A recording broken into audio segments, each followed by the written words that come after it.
Hello बच्चों आज एक बार फिर से आपका स्वागत है JVDCC की ऑनलाइन क्लासेस के अंदर। बच्चों आज हम बात करेंगे property of multiplication of to matrices, यानी अगर हमारे पास दो मैट्रिसेस हैं और उनकी हम मल्टीप्लाई करें तो उस पर किन किन प्रॉपर्टीज़ को अप्लाई किया जा सकता है। बच्चों हम पहले पढ़ चुके हैं कि if A is equal to Aij of order m cross n और B is equal to Bij of order p cross q, और साथ के साथ हमने कहा था कि AB इज़ डिफाइन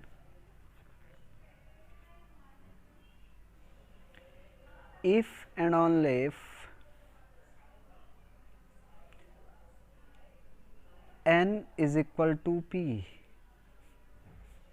यानी अगर A कोई मैट्रिक्स है जिसका ऑर्डर m क्रॉस n है, B दूसरी मैट्रिक्स है जिसका ऑर्डर p क्रॉस q है, और अगर हम AB निकालना चाहें तो हम कहेंगे कि ये डिफ़ाइन तभी होगा जब n इक्वल टू p, यानी कि number of columns of A is equal to number of rows of B, otherwise multiply define नहीं होगी।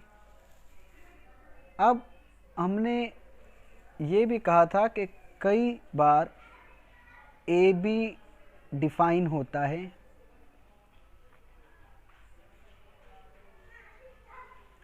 तो ये ज़रूरी नहीं कि BA भी डिफाइन हो। BA में बी डिफाइन और नॉट, यानी कि अगर ए बी डिफाइन है तो ये ज़रूरी नहीं कि बी ए डिफाइन हो, वो डिफाइन हो भी सकता और नहीं भी। अब ऐसा क्यों होता है कि अगर ए कोई हमारे पास मैट्रिक्स Aij है जिसका ऑर्डर 2 क्रॉस 3 है, और दूसरी मैट्रिक्स B है Bij जिसका ऑर्डर 3 क्रॉस 4 है, तो AB is define, AB define है, but BA is not define. लेकिन BA डिफाइन नहीं है क्योंकि column of B are not equal to rows of A, so BA define नहीं है। बच्चों आप प्रैक्टिस में अगर कुछ एग्जाम्पल लेंगे तो आप पाएंगे कि AB is not equal to BA, AB BA के इक्वल नहीं होता। मे भी कोई ऐसा केस मिल जाए जिसमें ये पॉसिबल है, अदरवाइज़ जनरली AB BA के इक्वल नहीं होता। फॉर एग्ज़ाम्पल अगर मैं A कोई मैट्रिक्स ले लूँ 1 2 3 4 और B मैंने मैट्रिक्स ली है 1 0 2 1।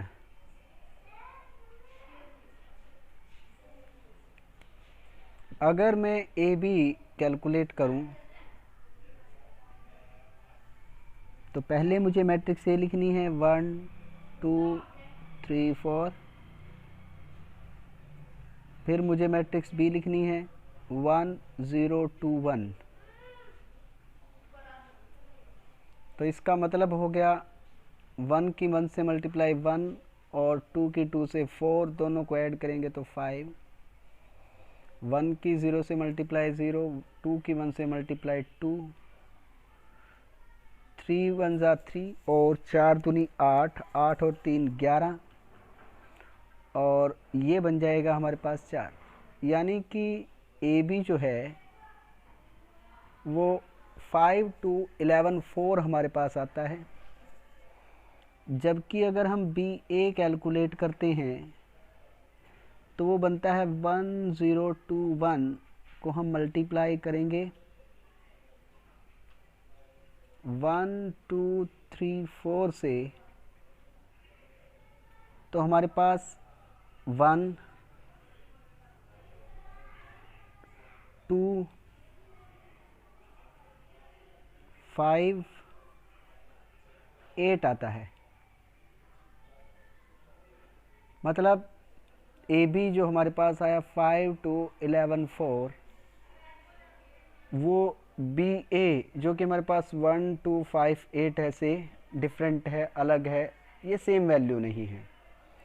सो हम कह सकते हैं कि A B is not equal to B A. A B is not equal to B A है, it means multiplication of matrix commutative नहीं होती। मल्टीप्लिकेशन ऑफ मैट्रिक्स कम्यूटेटिव नहीं होती। अगर हम बात करें क्या मल्टीप्लिकेशन ऑफ मैट्रिसेस एसोसिएटेड है, एसोसिएटिव है या नहीं है, इस चीज़ को अगर हम जानना चाहें तो हम पाते हैं कि ए बी की मल्टीप्लाई अगर सी से करें, ये हमेशा इक्वल आएगा ए बी सी के। आप इसको एग्जांपल लेकर वेरीफाई भी कर सकते हैं। ए और बी की मल्टीप्लाई कर दें और उसके फर्दर सी से मल्टीप्लाई कर दें हम, या फिर बी और सी की मल्टीप्लाई करके उसको ए से मल्टीप्लाई करें। लेकिन हमें ये ज़रूर ध्यान रखना है कि ऑर्डर सेम होना चाहिए। ए अगर प्री मल्टीप्लाई कर रहा है तो प्री मल्टीप्लाई ही करेगा, और सी अगर पोस्ट मल्टीप्लाई कर रहा है तो ए बी को पोस्ट मल्टीप्लाई ही करेगा। ये चीज़ ध्यान में रखेंगे तो लॉ ऑफ एसोसिएशन इस पर अप्लाई ज़रूर होता है। बच्चों, उसके बाद हम बात करते हैं अगर किसी मैट्रिक्स का स्क्वायर हमें निकालना हो, स्क्वायर ऑफ ए मैट्रिक्स। एक मैट्रिक्स का हम स्क्वायर कैसे निकाल सकते हैं? तो सपोज कीजिए हमारे पास ए कोई मैट्रिक्स है, 1 2 3 4। अगर आप सोच रहे हैं ए स्क्वायर इज इक्वल टू 1 का स्क्वायर, 2 का स्क्वायर, 3 का स्क्वायर, 4 का स्क्वायर, अगर आप ये चीज़ सोच रहे हैं तो दिस इज़ रॉन्ग। ऐसा नहीं होता। अगर ऐसा नहीं होता तो ये होता कैसे है? तो बच्चों, ए स्क्वायर हमारे पास होता है, ए को ए से मल्टीप्लाई करें हम। मैथ्रिसेस के अंदर स्क्वायर के अलजेब्रिक जो हमारे पास मेथड्स हैं या अर्थमेटिकल जो स्क्वायर्स के मेथड हैं वो अप्लीकेबल नहीं होते। तो इसका मतलब ए को हमने ए से मल्टीप्लाई करना है, ए को ए से मल्टीप्लाई करना है हमने,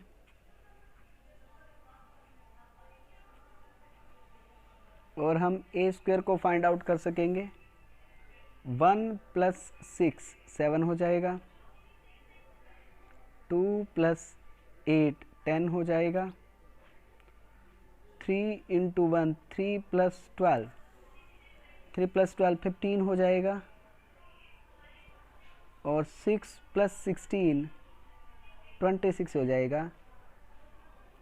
ए स्क्वायर हमारे पास इसके इक्वल होगा, जो कि इक्वल नहीं होता 1 का स्क्वायर, 2 का स्क्वायर, 3 का स्क्वायर, 4 का स्क्वायर। इट मीन्स आप ध्यान रखेंगे कि अगर आपको ए स्क्वायर फाइंड आउट करना है, अगर आपको ए स्क्वायर फाइंड आउट करना है तो इस चीज़ में एक बात ध्यान रखेंगे कि आपको ए मैट्रिक्स की मल्टीप्लाई ए से करनी है, तभी आप स्क्वायर फाइंड आउट कर पाएंगे, वैसे स्क्वायर आप फाइंड आउट नहीं कर पाएंगे।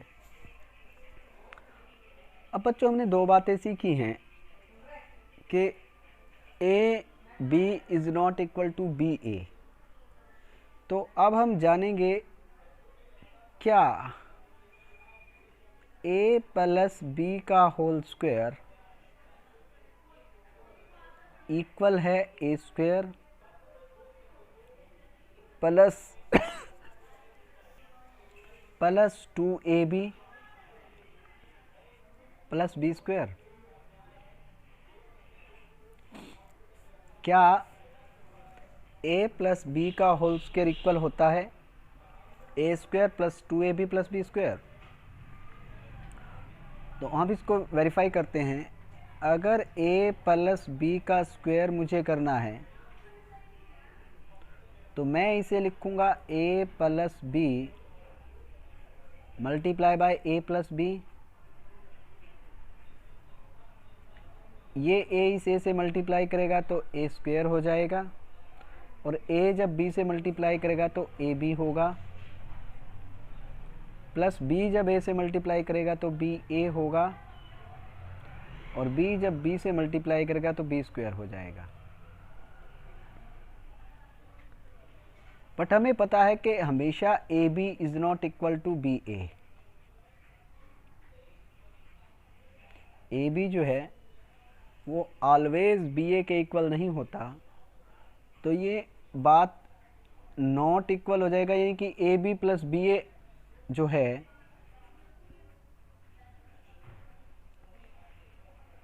वो 2ab के इक्वल तो नहीं हो सकता। A B + B A 2ab के इक्वल नहीं हो सकता, क्योंकि A B is not equal to B A. तो जाहिर बात है कि A square + 2ab + B square equal नहीं हो सकता ए + बी के होल स्क्वायर से। क्लियर? इसी प्रकार से हमारे पास जो बाकी प्रॉपर्टी हैं, चाहे वो ए + बी का होल क्यूब है, चाहे ए + बी की पावर 4 है, वो भी मैट्रिक्स मल्टीप्लिकेशन के अकॉर्डिंग आइडेंटिटी नहीं है, उनको हम यूज़ नहीं कर पाएंगे डायरेक्टली। बच्चों इसके बाद हम बात करते हैं जो हमारे पास प्रॉब्लम्स हैं, उनमें जो प्रॉब्लम्स आपको गिवन हैं उन प्रॉब्लम्स को थ्रू आउट करना, तभी आप इस चीज़ को आसानी से समझ पाएंगे। बच्चों इसमें एक यूज़ होती है PMI, principle of mathematical inductions, कैसे यूज़ किए जाते हैं मैट्रिक्स के अंदर, और दूसरा है ट्रांसपोज ऑफ मैट्रिक्स। जो ट्रांसपोज ऑफ मैट्रिक्स है वो एक्चुअल में आपका डिटर्मिनेंट्स में यूज़ होने वाला टॉपिक है। PMI के बारे में हम बात आपको नेक्स्ट लेक्चर में बताएंगे। आज केवल आपको ट्रांसपोज करना बताते हैं, और उसके बाद प्रॉपर्टी ऑफ ट्रांसपोज आपको मैट्रिक्स की सिखा देंगे। ट्रांसपोज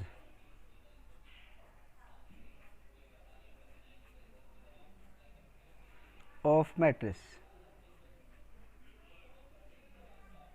यानी कि कोई भी मैट्रिक्स है उसका ट्रांसपोज क्या है। आज केवल इसका बेसिक सा हम करेंगे, इसकी डिटेल्स या इसकी प्रॉपर्टीज़ जो लागू होती हैं वो हम PMI के साथ नेक्स्ट लेक्चर में डिस्कस करेंगे। और अभी तक जो हमने किया है उसके अकॉर्डिंग आपकी एक्सरसाइज 3.3 हो जाती है, उसे आप ज़रूर चेकआउट करेंगे क्योंकि उसमें हम टोटली मल्टीप्लाई के बारे में बात करते हैं। ट्रांसपोज की बात करें तो अगर A कोई हमारे पास मैट्रिक्स AIJ है जो M क्रॉस N ऑर्डर की है, तो A ट्रांसपोज जो होगा हमारे पास, वो जो मैट्रिक्स आएगी वो AJI बन जाएगी और ऑर्डर उसका N क्रॉस M हो जाएगा। कहने का मतलब क्या है कि जो रोज़ हैं वो कॉलम में कन्वर्ट हो जाएंगी और जो कॉलम्स हैं वो रोज़ में कन्वर्ट हो जाएंगी, चाहे वो आपके पास एक स्क्वायर मैट्रिक्स हो, चाहे वो आपके पास रेक्टेंगुलर मैट्रिक्स हो, किसी भी प्रकार की मैट्रिक्स क्यों ना हो। फॉर एग्ज़ाम्पल अगर A इज़ इक्वल टू आपके पास 1 2 3 0 1 4 है, तो जो A ट्रांसपोज है, A ट्रांसपोज इसे A डैश से हम शो करते हैं, AT की फॉर्म में, यानी कि AT इस तरीके से भी लिखा जा सकता है। तो हम इसका ट्रांसपोज करेंगे 1 2 3 0 1 4, यानी दोनों तरफ जब हम ट्रांसपोज अप्लाई करेंगे तो ये बन जाएगा 1 2 3 0 1 4। ये ट्रांसपोज है बच्चों, ये ट्रांसपोज हो गया हमारे पास। ट्रांसपोज के बेस पर हम मैट्रिसेस को किस तरीके से डिवाइड करते हैं, ट्रांसपोज में एडिशन, सब्सट्रैक्शन, मल्टीप्लिकेशन की प्रॉपर्टी किस तरीके से अप्लाई होंगी, और PMI के थ्रू हम मैट्रिक्स मल्टीप्लिकेशन या मैट्रिक्स की स्टेटमेंट्स को किस तरीके से प्रूव करते हैं, ये हम नेक्स्ट चैप्टर में पढ़ेंगे। PMI एक्चुअल में प्रिंसिपल ऑफ मैथमेटिकल इंडक्शंस का जो टॉपिक है आप +1 में डिस्कस कर चुके होते हैं, उसको मैट्रिक्स पे अप्लाई करना हम सीखेंगे। अभी जो हमने किया बच्चों, उसके बेस पर आप एक्सरसाइज 3.3 जो है आप इजीली उसको कंप्लीट कर सकते हैं। और जब हम PMI डिस्कस करेंगे तो उसमें इन फॉर्म ऑफ फंक्शन अगर आपको कोई भी मैट्रिक्स दी है उसके बारे में भी डिस्कस करेंगे कि अगर फंक्शनल आपको मैट्रिक्स दे दी जाए, यानी कि आपको f ऑफ a या f ऑफ x की फॉर्म में मैट्रिक्स दे दी जाए, तो उसे किस प्रकार से सॉल्व करेंगे और उसको यूज़ करके आप इन्वर्स ऑफ मैट्रिसेस किस प्रकार से फाइंड आउट कर सकते हैं, ये बातें हम आगे जो आने वाले वीडियोज़ हैं उनमें डिस्कस करेंगे। Thank you.